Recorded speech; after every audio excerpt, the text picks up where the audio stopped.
But profit सल्लल्लाहु अलैहि वसल्लम सेड कि मौत को कसरत से याद करो।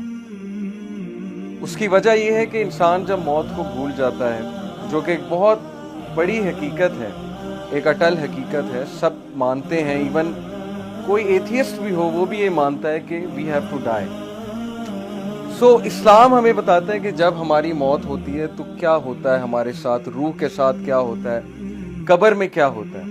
तो कब्र के हवाले से इंशाल्लाह एक हदीस मैं आप सबसे शेयर करता हूँ। प्रॉफिट सल्लल्लाहु अलैहि वसल्लम सेड, बहुत लंबी हदीस है लेकिन मैं आपको वो बताऊंगा जो बेसिकली क्रक्स है उस हदीस का।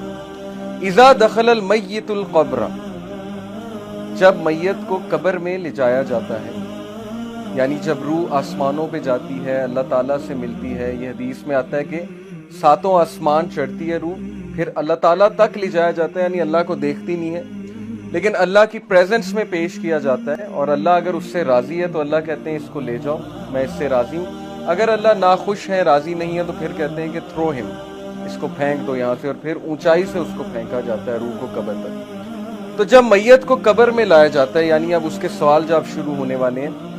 मुस्सिलत शम्सु इंदा गुरूबिहा, तो कब्र में उसको मैयत को सूरज गुरूब होता दिखाया जाता है।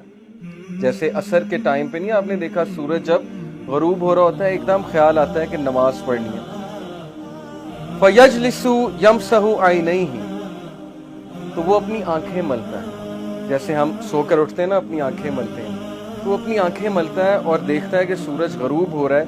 वयक़ूल, तो वो कहता है दाऊनी उसल्ली, कि मुझे नमाज पढ़ने दो, असर का वक्त जा रहा है, मुझे नमाज पढ़ने दो। तो फरिश्ते मुस्कुराकर कहते हैं कि वो टाइम ख़त्म हो चुका है, नमाज का टाइम अब ख़त्म है, अब नमाज नहीं पढ़नी, अब हिसाब किताब होगा। तो स्कॉलर्स ये हदीस कोट करके ये कहते हैं कि देखें, दिस शोज़ कि उस बंदे की प्रेफरेंस क्या थी, उसकी फ़िक्र क्या थी जब वो दुनिया में था। सूरज गुरूब होते ही उसे पहला ख्याल ये आया है कि मेरी नमाज ना रह जाए, कहीं असर की नमाज ना रह जाए, तो मैं असर की नमाज पढ़ लूँ, उसके बाद बातचीत करते हैं। यानी उसका कॉन्शियस अभी तक नमाज के अंदर है। और ये चीज़ बहुत से मेडिकल डॉक्टर्स बताते हैं। मैं एक लेक्चर सुन रहा था एक स्कॉलर का, उन्होंने बड़ी ज़बरदस्त बात की। उन्होंने कहा कि मैंने बहुत से डॉक्टर्स को लेक्चर्स दिए हैं, डॉक्टर्स मेरी महफिल में आते हैं, तो डॉक्टर्स ने मुझे खुद बताया है कि जो लास्ट कॉन्शियसनेस में बंदे की चीज़ होती है ना, जो उसने सबसे ज़्यादा दुनिया में की होती है, डेथ के टाइम पे वही चीज़ निकलती है। और वल्लाही उसने खुद बताया, डॉक्टर्स ने खुद बताया कि कुछ जो मरीज़ होते हैं वो गाने गा रहे होते हैं, यानी at the time of death गानों के लिरिक्स निकल रहे होते हैं। तो ये मेडिकल साइंस भी यही बताती है कि हमारे न्यूरॉन्स के कनेक्शन स्ट्रॉन्ग जब बन जाए ना किसी चीज़ के हवाले से, ज़ाहिर है एक बंदा एक ख़ास महफिल में बैठ रहा है, उसमें एक ख़ास तरह की बातें सुन रहा है या कर रहा है, तो उसके न्यूरॉन्स के कनेक्शन उन बातों के मुताबिक बन जाएंगे और फिर उसके कॉन्शियसनेस में वही चीज़ होगी।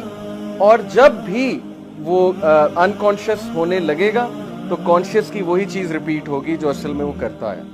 ये तो पक्की बात है। तो ये वो शख्स है जिसने नमाज को बहुत फौकियत दी दुनिया की ज़िंदगी में, और उसकी फ़िक्र ही ये थी कि मेरी नमाज ना निकल जाए, नमाज ना निकल जाए। तो ये हदीस सुनाने का मकसद ये था कि उसके लिए नमाज मैटर करती थी दुनिया की ज़िंदगी में, इसलिए कब्र में जाकर भी उसे ये ख्याल आया कि हाय मेरी असर की नमाज ना निकल जाए। दीन की बात फैलाना सदक़े जारिया है। सवाब की नीयत से वीडियो को शेयर जरूर कीजिए। जज़ाकल्लाह।